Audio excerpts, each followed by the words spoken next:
This is Where We Live. I'm Lucy Nalpathanchel. You may have seen signs on I-91 for the Connecticut Veterans Home. The domiciliary is in Rocky Hill, along with a long-term nursing care facility, among other buildings on more than 90 acres. Many of the residents at the Veterans Home were once homeless or in danger of homelessness. But a lot of the buildings are outdated and in need of improvement, and there's plenty of land not being used.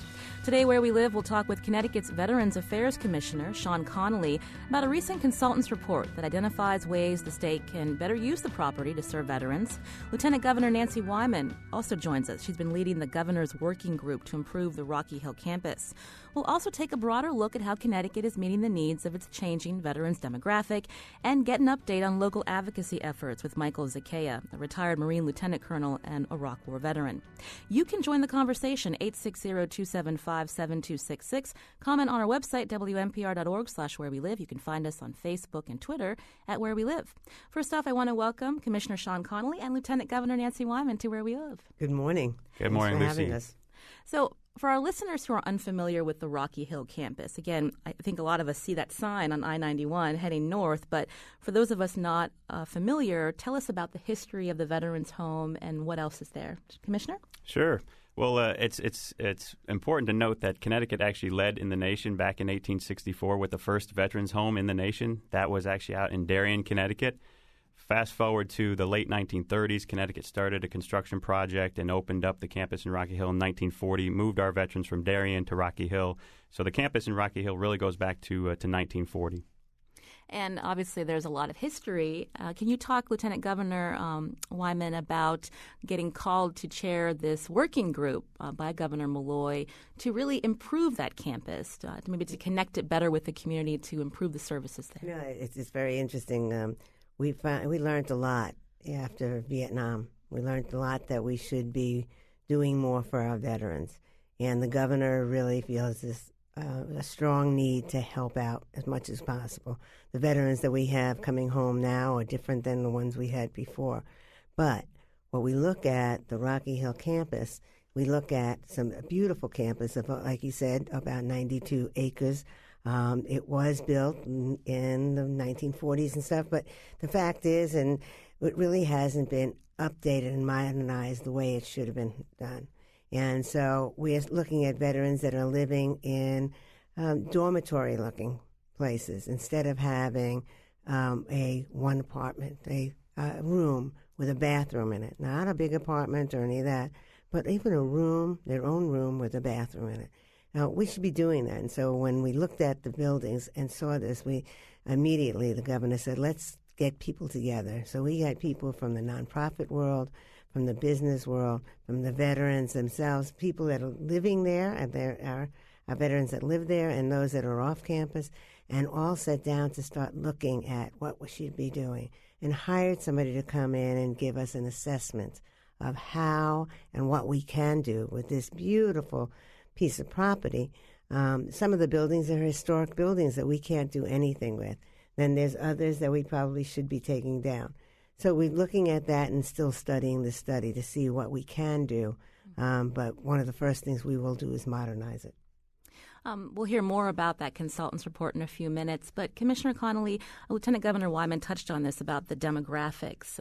Tell us who's living at the Veterans Home and about the unique services that are provided on campus. Sure. Well, we have actually two facilities, two of our core functions. The first core function is the one the Lieutenant Governor mentioned, our residential facilities and services. That was set up as a transitional facility for veterans who were homeless or, as you mentioned, in danger of becoming homeless.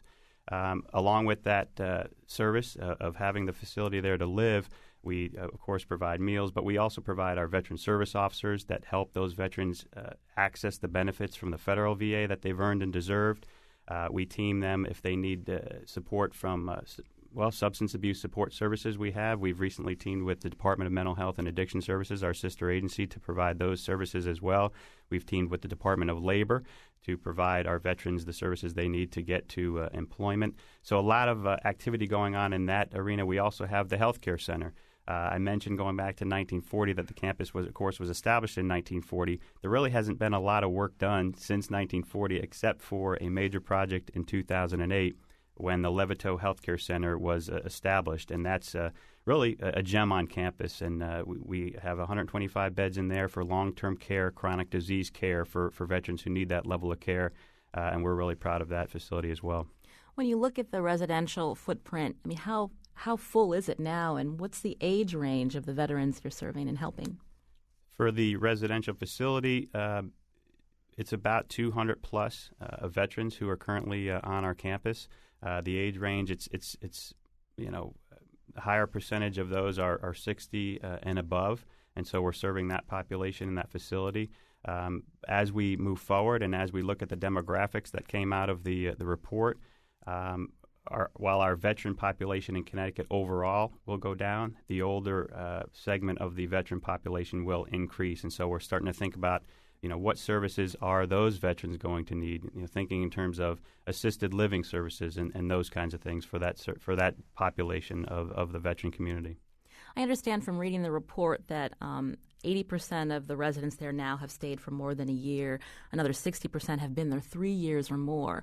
So when you look at that, and I know the consultant's report talks about the addition of several types of housing options for people who may need support at one point in their life, but then they can move on. So, Lieutenant Governor, can you talk about ways to better use the campus that you have that variation in housing? There is variation, but let me just go back one step on the other day. There was a very large picnic there that the unions put on, and I happened to run into a woman who was helping to serve the food, and I thought she was a union member, and she wasn't. She was a veteran who now lives on campus, and they will live there for a little while because she's got a job. She's fortunate, but she needed help because she couldn't get a car. She needed to she had no place to live, and this is a young female who is now living on campus. So what the commission has done is opened up that campus so that people are feeling a little bit more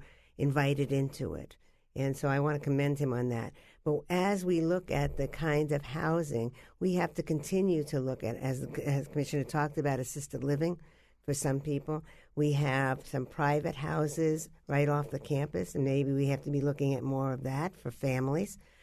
We have to look to see, those veterans that are just coming out, to give them that step up, besides helping them get jobs, having the housing till they can afford the jobs.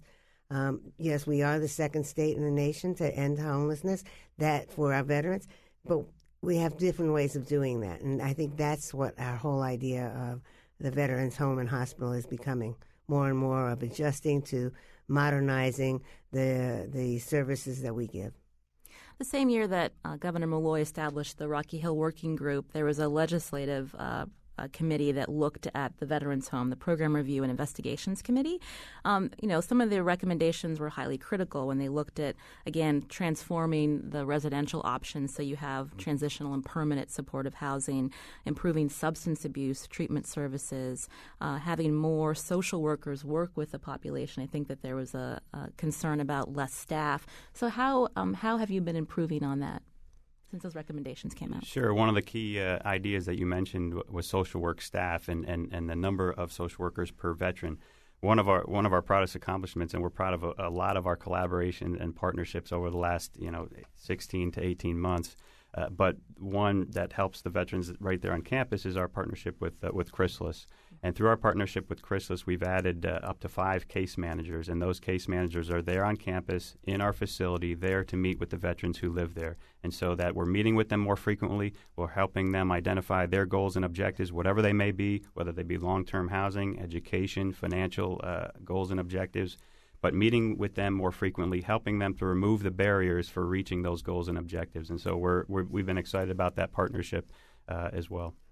This is Where We Live. I'm Lucy Nalpathanchel. In studio with me are Lieutenant Governor Nancy Wyman and Commissioner Sean Connolly of the State Department of Veterans Affairs. We're talking about the Veterans Home in Rocky Hill and ways the state can improve services for residents there, also for the general veterans community. If you're a veteran and have a question, please join the conversation, 860-275-7266. I wanted to get back to the report's findings on the demographics. You mentioned that there will be a decline in the next 10, 20 20 years. How will we see the demographic changing? From what I understand, I think there are a majority of male veterans over 55 in the state of Connecticut. But what about the women veterans that we're hearing? How's that going to change? And ways to attract younger veterans to seek help at your campus? Sure. So yes, the women veteran population is projected to increase, and that's only normal because we see more women serving in our militaries. So currently, we have a wing of one of the domiciliary buildings that is dedicated to women veterans. We expect that will increase, and under a plan that can be phased in over time, a flexible, phased, scalable approach to updating the housing that exists for our veterans on campus. We expect to again continue to dedicate space for our women veterans, and also, work with our social workers so that we can meet the needs of those women veterans. We've got a number of partnerships that I mentioned. The federal VA in West Haven and Newington recently opened a clinic for our women veterans, and so we continue to stay in touch with them. Members of our staff meet with members of their staff. I meet on occasion with the leadership of the federal VA in Connecticut. So continuing those partnerships, continuing to work with our veteran service organizations so that we can continue to serve all of our veterans, including the women veteran population. You mentioned the federal VA. When people hear reference to the state Veterans Affairs Department, there might be some confusion about what your services are versus the federal VA. Can you clear that up for people not familiar with the system? Sure. So the federal VA is primarily two sides. They have the hospital side and they have the benefit side. On the hospital side, here in Connecticut, they have two hospitals. They have the one in West Haven, Connecticut, and the one in Newington, Connecticut. The federal VA is providing the acute care that our veterans need and that they qualify for. On our side, as the State Department of Veterans Affairs, we have the core functions I mentioned at our Rocky Hill campus, but we also have our Office of Advocacy and Assistance. And what that does is we have satellite offices in each of the congressional districts here in Connecticut with veteran service officers that work for us at the State Department of Veterans Affairs. Those veteran service officers are out there in the communities, available to our veterans in the communities, and we have over 200,000 veterans here in Connecticut, available to them to help them access the benefits they've earned and deserved, whether it be pensions, disabilities, all those variety of benefits that they've earned and deserved. Lieutenant Governor Wyman, you mentioned the working group that you've been leading. Recently, they met to look at this consultant's report. So what are some of the big takeaways, and what happens to this report? We gave them the report. It was the first time they saw it. And so there was discussion then, and we will be bringing them back together again because everybody need a little time to absorb it. It's a very large report, and in the discussions, people there had some questions, and we tried to answer those questions, and they have some thoughts that might be bringing back, and we're going to get together again with them soon and see what they've thought of and see what we can absorb. Meanwhile, the commissioner has a new board that he has started with, and in the long run, that will be going through to them also, so that they have their input into it. And then we have to see what the timeline is to implement some of it that we can implement. We have immediately, though, before any votes on any of this, the commissioner has now received money to modernize part of some of the buildings already, to handle some of the safety factors and updating some of the wiring and things like that. So we're starting to work on it now. Our big thing has been to just making sure that we take care of those veterans on the grounds. When you talk about that funding to help make some improvements, is that state money? Is that some kind of grant that you've received? So the money the Lieutenant Governor is talking about is state money. But those are things that we have to get done regardless of what we do to our facilities. They're ADA type of improvements. They're fire and security type of improvements. They're infrastructure improvements that just really have to get done to continue the campus moving forward. But when we talk in terms of larger projects, bricks and mortar type projects to update the residential facilities, we qualify for federal VA grants, and we would certainly be going and applying for those grants combined with state money. So we're excited about that as well. The Lieutenant Governor mentioned the board. We have a dynamic board, thanks to Governor Malloy, thanks to our leaders in the state legislature who have opportunities to improve it. or to appoint individuals to that board. You mentioned the Program Review Investigations Committee as part of our obligations under the bill that came out from that report. We have been providing reports to that Board of Trustees now on a quarterly basis. I'm no longer a full member of the board. I'm an ex-officio member of the board, and we have a great chairman, Christopher McDavid, who's over at Pratt & Whitney leading that dynamic group. We'll have to take a break. This is Where We Live. When we come back, we'll find out more about Sean Connolly's first year as a State Veterans Commissioner. Lieutenant Governor Nancy Wyman is also in studio with us as we talk about how Connecticut can better serve its veteran population.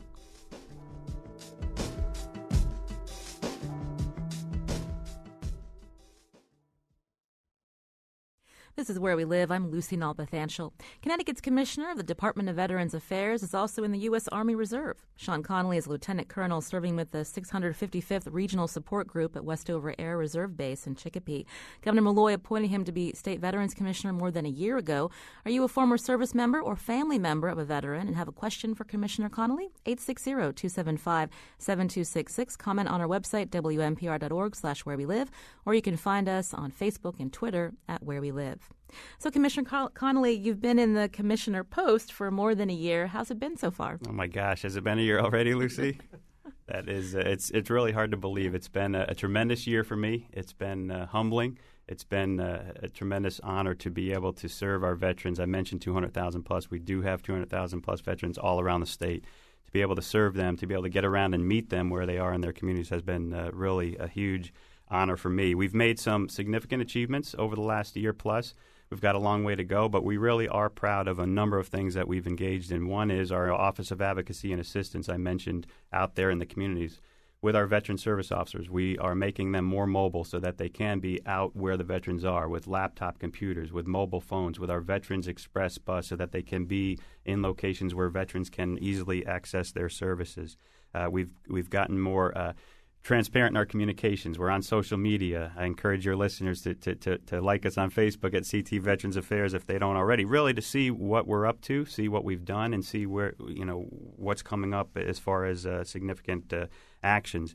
At our cemetery, I didn't mention our cemetery earlier. We have 3 cemeteries. 2 of them are still operational. Our Middletown State Veterans Cemetery, this summer we should cut the ribbon on an expansion project, a columbarium that we're really excited about so that we can continue to honor our veterans there for many more years to come. Our partnerships with the municipalities across the state of Connecticut, the Lieutenant Governor and I reached out to every town in Connecticut to ensure that they each have a veterans representative or a veterans commission, and that we've brought them to our campus at Rocky Hill so that we can engage in them with training. They can see what facilities are there, and they can let their veterans know all around the state. Partnerships is huge.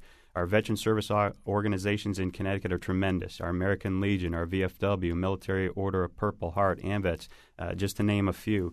Really meeting with them quarterly now so that we can engage together on ideas.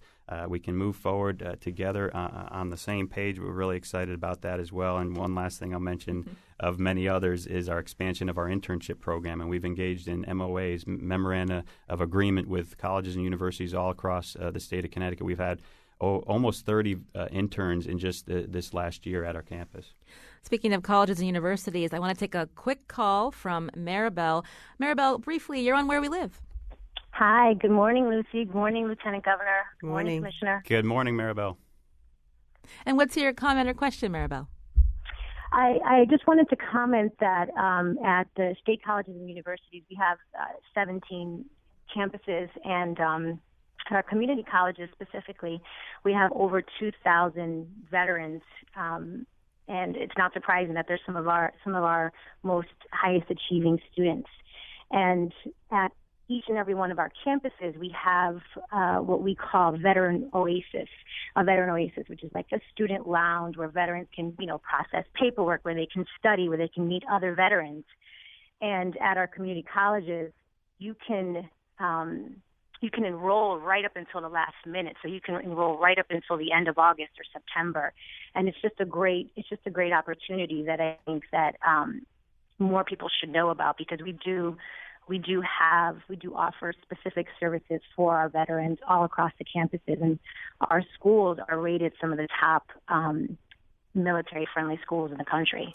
Well, thank you, Maribel, for that comment. So we know that there are ways to encourage the veteran population to attend our college and university system. Let's talk about unemployment, because I know after the recession, unemployment among the veteran population was very high.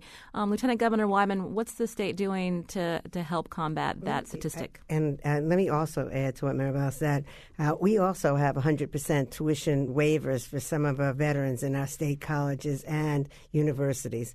At the same time, what we've done is increase the access and training so that we have programs. We have now, since we started this, 1,000 companies have now given 3,300 of our veterans jobs. We have options for vets we call them vets to cops or vets to firemen.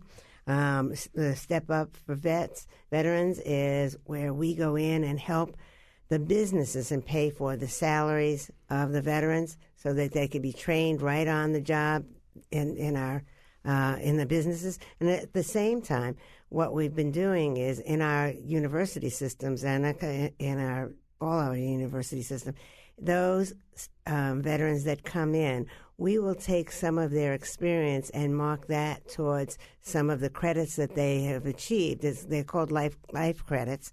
To making sure that our veterans have jobs and have the ability to get into colleges.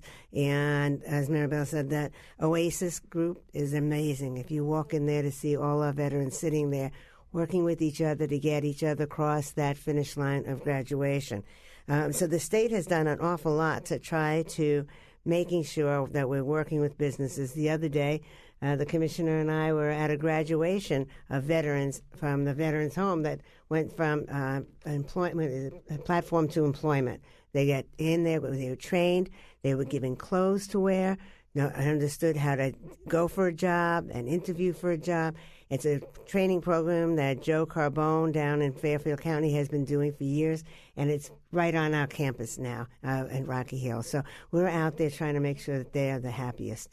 And that, if I may, Lucy, that's a huge program that demonstrates what Rocky Hill can be to our veterans because it combined both veterans who live on the campus. It was about half and half. Veterans who lived on the campus as well as veterans coming from the community, coming in for the program during the day, going back to their community. So accessing those services really tremendous. And Maribel, it makes a huge point with the OASIS centers like the Lieutenant Governor. I visited many of those OASIS centers actually last November. I think I visited 11 out of the 17 around the state of Connecticut and still will be visiting the remainder. But huge because you think in terms of this year is 15 years, later this year, 15 years since our nation experienced the horrific attack on our own soil, of course, and began Operation Enduring Freedom and Operation Iraqi Freedom. And so you look at the veterans coming out of those conflicts who are in school now and how we serve them. The OASIS centers are a great resource. And we know that you're an Iraq War veteran yourself. And we just have a couple more minutes left before the end of our show. But I wanted to speak to you about we just came out of a very difficult budget session within the General Assembly. Departments across the state have seen cuts. We're hearing about service cuts. How has that budget crunch impacted what you're doing to help veterans around the state? Well, sure. Like all agencies, our budget has decreased. Some, but it's not stopping us from serving our veterans. I mentioned our core functions. We're rolling up our sleeves and working hard to continue those services, for our veterans, again, on the campus as well as out and about around the state. We've structural changes we've made to try to conserve our resources. We've engaged in lean activities over the summer. We sent several of our managers to lean training, and so we're thinking in terms of new ways to run our agency, moving it forward.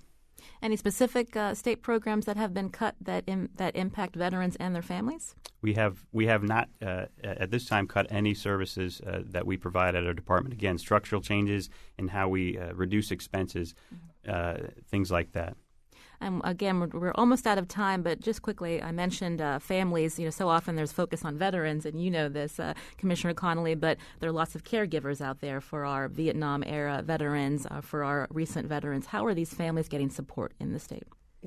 Can I just answer some of that? And when we look at our families, there is, especially those of the families of our National Guard men and women that are Many of them have been sent away more than once, and so their families left at home.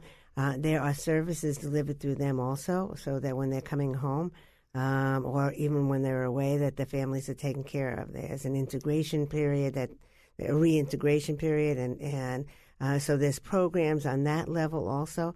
So we are all working together to making sure that the family is a whole. And when we look at the soldier, we look at that person as a whole, and that means including their family, their children, sometimes their parents. Commissioner Connolly, do you want to add something just under a minute? I do. I mentioned our Levittow Healthcare Center on our campus. It's long-term care chronic disease hospital. This year, another one of our achievements is to reinvigorate our respite program, and that's a respite program really for the family caregivers.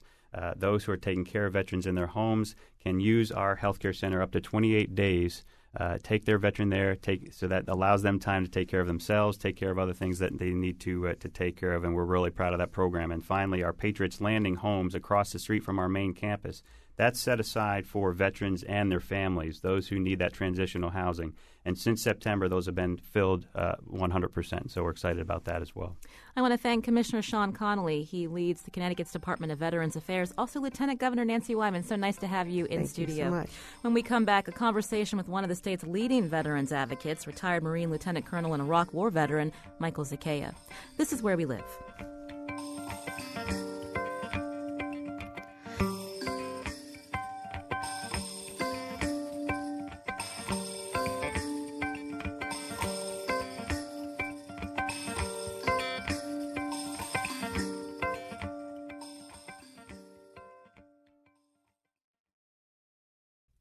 This is Where We Live. I'm Lucy Nalpathanchel. Coming up on tomorrow's show, news of antibiotic-resistant superbugs has raised a lot of concern in the United States. How much of a threat are they? On the next Where We Live, doctors and researchers will tell us everything we need to know about the spread of these infections and the role of antibiotics. That's on tomorrow's show. In 2014, there were 214,000 veterans living in Connecticut. How's Connecticut doing, meeting their needs, a population that's 93% male and almost 70% over the age of 55?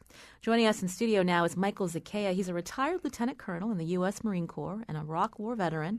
He's an outspoken veteran advocate and also the director of UConn's Entrepreneurship Boot Camp for Veterans program. Mike, welcome back to Where We Live. Hi, Lucy. Thanks. So first off, in the session, there were some bills that were relevant to veterans living in the state of Connecticut. What passed that's going to help veterans who are living here? A couple of bills that we're very, very excited by. First was Senate Bill 1. I forget what the public act it wound up being, but it was the Innovation Act that promoted entrepreneurship and innovation in the state of Connecticut. And, for a number of years now, I've been saying that veterans reentering the workforce as business owners is key to Connecticut's economic revival. So I think that was an important bill that we supported. The second one was Senate Bill 2, and that created a veterans contracting preference for veteran-owned businesses under $3 million. And that's really important. That actually is the best in the country at this point. And I think that really puts us on the map in terms of nationwide, in terms of promoting veteran business ownership. So we're very pleased with that. There was the Health Records Act, which made so when veterans apply for a disability claim, many times they have health records at private providers, and these are voluminous records, and private providers can charge money for health records. So we made that free, the request for those health records. Private providers no longer allowed to charge for access to those health records. And then the last one that we're very excited about is part of the Education Act. But so school districts that are in session on Veterans Day and that have a veterans curriculum are now able to be awarded a seal of distinction from the Department of Education. And we think that's really important for students to understand, who the veteran community in Connecticut is and what they've done for our nation. So it's not just about getting a day off from school, but actually staying in school and learning about veterans in the community. Yeah, and you see these cartoons that say, what was the price of when they have a barbecue on Veterans Day or whatever, and they say, or a furniture sale on Veterans Day, and it's not just another day off. It's people paid for this with their lives, and we want people to remember. And we want, especially because the American public has become so distant from veterans. About 75% of Americans and actually don't know any veterans, don't have anybody that they're aware of that are veterans. So the more we talk about it, the more that we promote veterans in our school system, the more connected people will feel to this population of people who, protect our freedoms. You were talking a lot about we when you were mentioning each bill that passed this session. So I don't think I mentioned that you're part of the effort, at least to create the Veterans Chamber of Commerce in the state of Connecticut. How do you work with legislators to get these bills passed? I find our state legislators are very, very welcoming. They're actually very, very good partners. What I really have to do, and I do a lot of the research, there is research out there, but legislators don't have time to, really get into the weeds on this stuff. But, that's what I do. And I build the argument. I get the data and I say, this is what it is. This is why we should do it. This is where Connecticut stands in relation to the other states. And then it becomes a much easier argument to make why this creates value for our state, not just for the veterans community, but for the overall state. I was curious about some of the bills that came through the legislative session. I also wanted to hear a little bit more about some of the cuts in the budget that was passed that impact the veteran community. Right. Our state is doing very, very well with regard to veterans issues. One of the, I think, touchstones or highlights is that we ended what is called structural veteran homelessness in 2015. That is that we had no veterans who were structurally homeless. That is, they were living outdoors, without any access to health care or, housing. But the cut to the military support program basically eliminated funding for mental health care services for veterans. And that's a problem because we know that the greatest predictor of veteran homelessness is untreated mental illness. So, it's like we accomplished this great thing, but, just because we accomplished it doesn't mean that we're not going to, slide back. And we're really at the beginning of dealing with these issues, not at the end.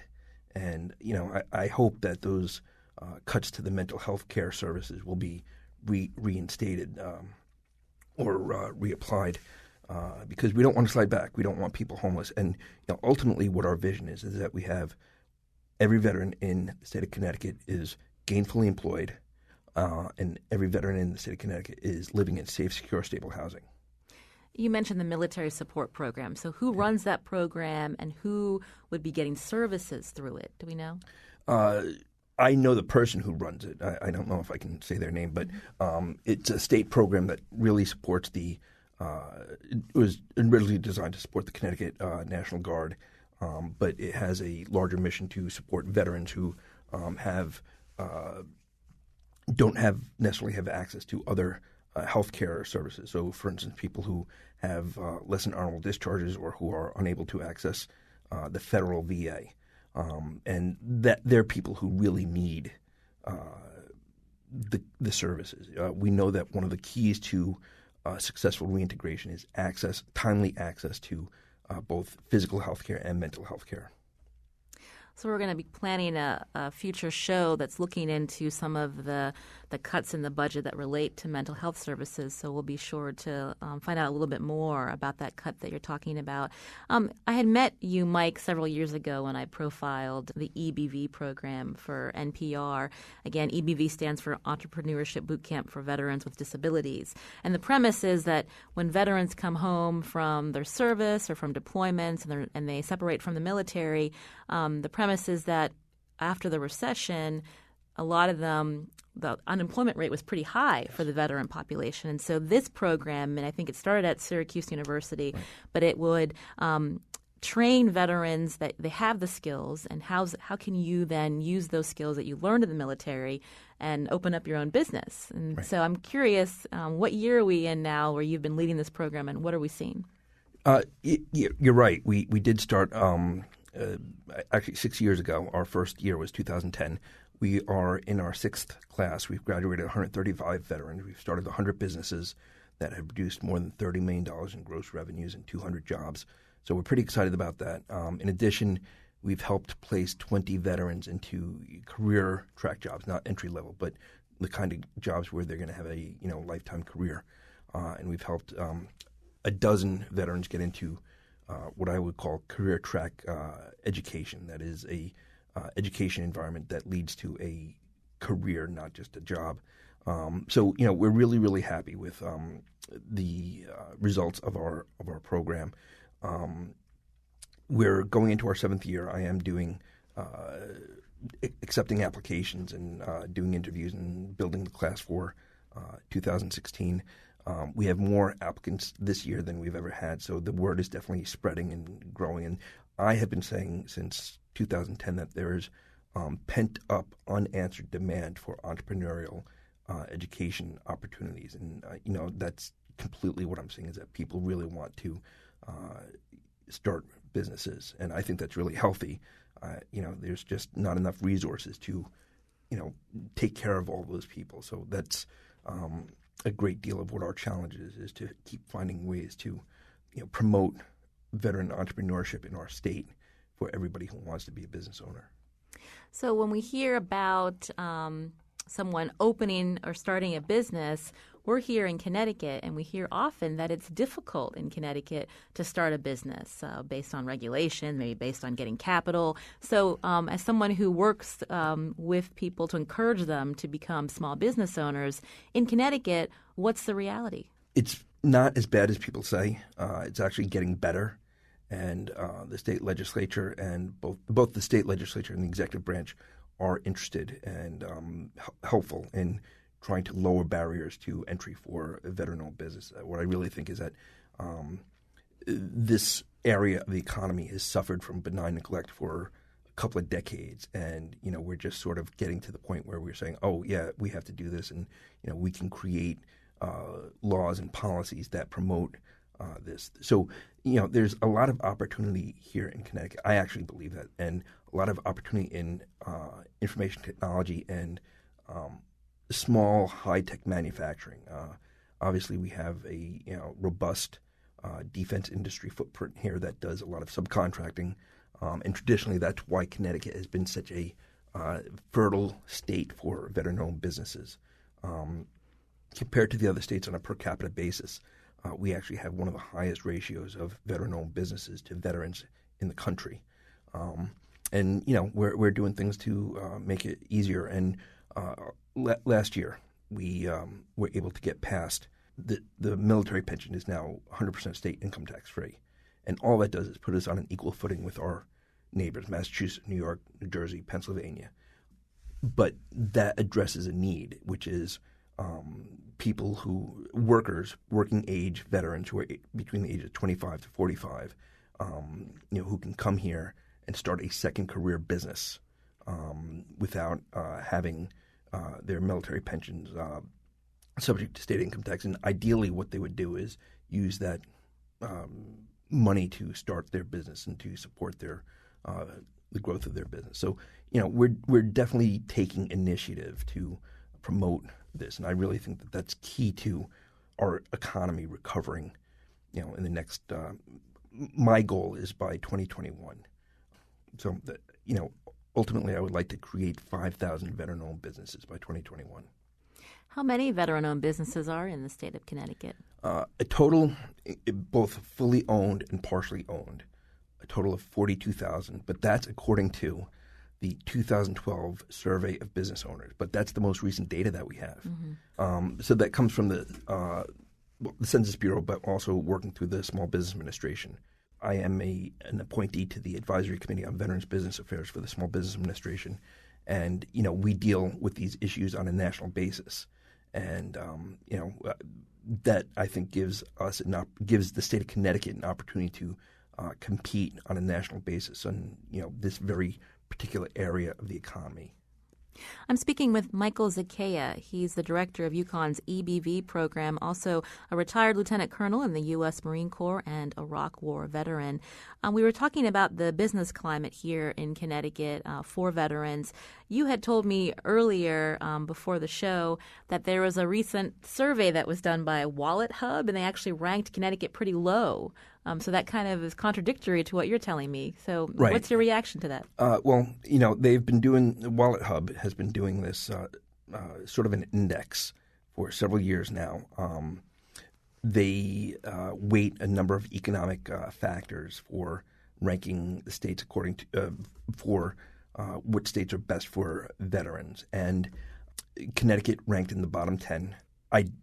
That might have been true several years ago when I first started doing this work. I actually don't believe that anymore, just based on the work that we've accomplished, both in the legislature and with the Connecticut Veterans Chamber, and then also with the EBV.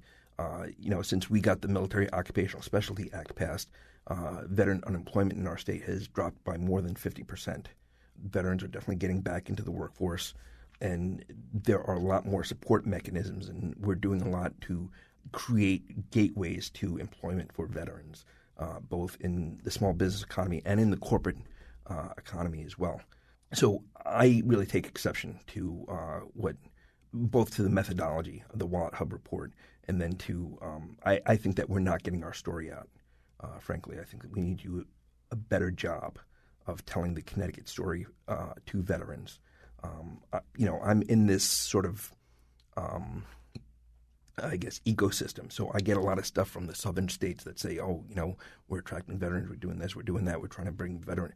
And we're not doing that as a state. We're not saying, come to Connecticut and, this is how you'll be treated and this is how far your money will go. We're doing things for veterans who want to get into the defense industry, et cetera.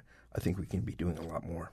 That's interesting because we hear so often that states are trying to lure Northerners to the South, the southern states, to lure the Yankees, so to speak, to the South. But we don't hear that message from Connecticut that veterans should come and live here. Right, and I think we should. The tough part is the winters. I mean, there's nothing we can do about that. But I know just anecdotally of a number of veterans who are moving down to Florida, South Carolina, Texas, whatever.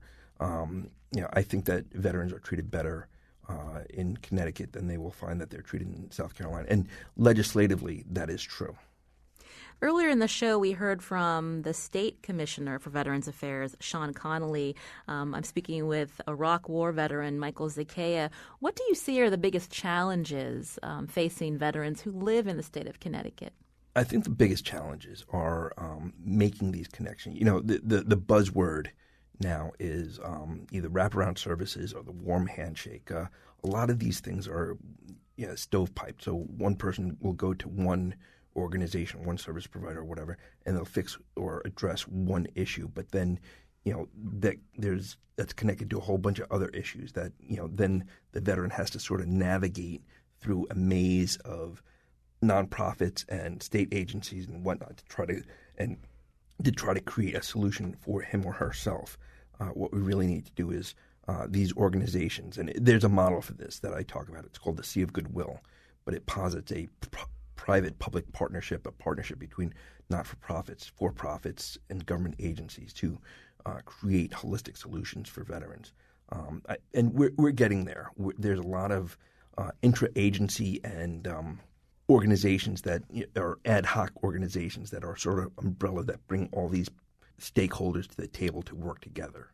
And I don't know that there are other places doing that. I think we're small enough to do that. And, we know all the people in the whole ecosystem. We can create these solutions. There's a new consultant report that looked at the Rocky Hill Veterans Home that the state operates, and some of the data that they found is that the veteran population will decline over the years, but mostly the veterans who are living in the state of Connecticut are older males. And so I'm wondering, as someone who's from the Iraq War generation, we hear often about more women that are in the military. How are younger veterans and women veterans being served in the state? Very interesting that you asked that. So I am a member of all these veterans organizations, and just this month, or past month, May, all the magazines come out, and in several of them they talked about, how did the veteran service organizations reach out to the post 9/11 generation of veterans who are primarily millennials. I mean, I'm an older Iraq veteran, but they're primarily. I can't imagine you want to be called a millennial. Well, I wish, but they're primarily millennials, and the conclusion is that the veteran service organizations are not providing the kind of services and meeting the needs of the millennial generation of combat veterans. One of the things about the Rocky Hill is, and they really millennials, really are sort of atomized, and a lot of it has to do with the way the economy has sort of, or even social media has sort of shaped this generation. They all communicate on either Facebook or by Twitter or Snapchat or whatever, but they don't congregate in one place the way people used to go to the VFW or the American Legion and drink beer and smoke cigarettes and play bingo or whatever. So it's become very different, and the groups become virtual. So, for instance, a lot of military units all stay in touch with each other, but they do it, via Facebook or something like that. So that's where they're finding their camaraderie rather than at the the local VFW. Right. One of the things about the Rocky Hill is, and a lot of the millennials don't object to this idea of being warehoused. Right. They don't want to just be stashed somewhere and forgotten. Sequestered from the rest of the population. They sort of want to be out and doing things, and that's part of what we wanted. We want people to be fully integrated into the civilian economy, and there's significant proof that doing that creates economic, social, and political value for our state. We've had you on the show several times, and I think what's interesting about your story is that, you came back from the war with a very serious service-connected disability, and you've managed to become an advocate and, really, I guess, have a new career path. And I'm curious what advice you would give to veterans who are struggling, who are listening. I find working with post 9/11 veterans is that the impulse to be part of the solution is universal. Every single veteran that you talk to says, I want to give back. I want to help other veterans. I want to, in some way. So I don't think that makes me unusual. What I think everybody sort of has, and very early on, I developed this idea that I wanted to go from being part of the problem to being part of the solution. And I think that it was my responsibility to explore every avenue to recover from my wounds and to rehabilitate and to get to a place where I could help other people. And I think many veterans are like that. They're just in a different place in the trajectory on that path. So, I think that the most important thing people can do is to reach out. Don't isolate, especially if there are people listening and, they're having problems, if they're by themselves, if, they're thinking about harming themselves. Reach out to somebody immediately. And, if you can't call the VA crisis hotline, call somebody else. Call a neighbor. Call another veteran, call somebody, but you don't have to go through this alone, and that's really the important message. Is that we've all been there, we've all been downrange, and we're all in this together. So it's great to talk to you, Michael Zakay, again through the Yukon EBV program, also a retired lieutenant colonel in the U.S. Marine Corps and Iraq War veteran. Our show is produced by Lydia Brown and Tucker Ives. Our technical producer is Kyone Wolf. WNPR's digital editor is Heather Brandon. Executive producer is Katie Tolarski. You can continue the conversation on our website, WNPR.org/where we live. I'm Lucy Nalpathanchel. Thanks for listening.